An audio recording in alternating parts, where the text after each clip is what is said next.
Hello, my friends. I hope you're well. It's your coach here, Sadie Mantoko from Utopia Coaching. How have you been? I have been fine. Yes, it's been more than a week since I last spoke with you, hey? I hope you're doing well, though. Yeah, we are still discussing labels. What is yours? And what emotion does it evoke in others when they think about those things that you do that has earned you that label? Can we think about how your label might be limiting you? Can you imagine how much of greatness you might be missing out on because you are confined to your label? In my last video, I told you that I myself had a label, yes, and it's in the past had, right? Me, I was Sadie the perfectionist. And in my last video, I told you how a day came when my label and my perception of myself came into question and scrutiny. There was a day when this happened, when I had to really think about, what does this label mean? Why do I regard myself as such? And I was asked about the impact that my label was having, not on me. Yes, it was my label, but what impact is it having on those that I lead? After that incident, I just shrugged it off and I went on by my old ways of doing things. And another incident occurred. I was on my way to an off-site workshop with a colleague of mine, and on our way I was telling her about how stressed I was that my team was left alone, and I'm worried that they are not gonna do things the way that I want them to do the things. I was worried about, I'm gonna come back and I'm gonna find that this and this was not done. I'm gonna find escalations, and so I carried on. My colleague listened to me, and at the end she said to me,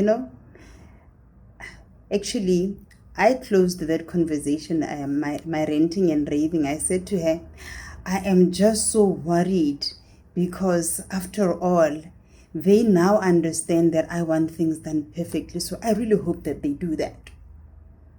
My colleague looked at me and she said, actually, it's not that they know that you want things perfectly. It's not about you wanting things perfectly. You are actually a control freak. Yes. She revealed another label to me. What I thought was me being perfect, what I thought was me trying to get the best results out of people and maintaining a high standard and continuing to raise the bar. What I thought was the way to do things was seen by others as being a control freak. Who wants to report to a control freak? Who wants to work with a control freak as a colleague? Certainly not me. Hey. And then I got to think. I seriously asked myself, this me now being a control freak, what does it mean? Why am I like that? Is it true that I'm controlling the things that get done so that I can get the results that I want? Yes, it was true. I was doing that. Is it true, though, that my team have the capability to do those things? Yeah. But then what was the problem? I was the problem. I wanted them to be done the way that I wanted them to be done. Not that the result wasn't satisfactory. No, the result was good. I wanted them to put a comma where I wanted a comma to be. And how limiting is that? How much of time did I lose out on in terms of doing something more meaningful? And with that time, I rather dedicated to checking the commas and the full stops and the whatever else that I was doing. while I'm living up to being this perfect leader. Is that ideal leadership? No, it isn't. As an ideal leader, I shouldn't be worried about my own ego. It shouldn't be about me. No, I should be able to embed authentic and ethical and emotionally intelligent behaviors into the people that I lead. I should be able to do that for the organization, not for me. I should be a leader that builds strong, collaborative relationships and a leader that fosters engagement, that advocates for change. When you're advocating for change, you are embracing everybody's individuality. That's what makes us succeed. Those individualities, those differences that we have as people, that has us doing and giving off a certain result, that is what makes a unit so colorful.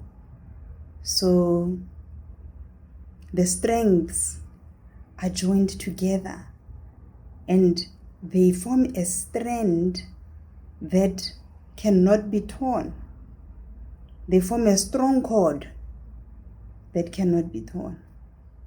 And I lacked that.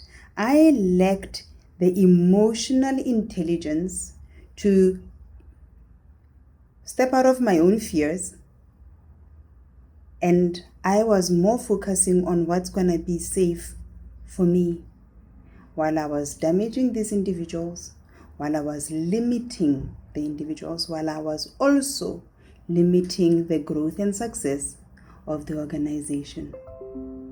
Think about that. I help people like what I've been before. And as a coach, I'm still saying, come, let me help you to create a world where you are emotionally aware, where you are aware of your own limitations. That way, you'll be able to control them. That way, you'll be able to get rid of those limitations, actually. Let me help you to create a world where you prosper. Let me help you to be part of a world of prosperity.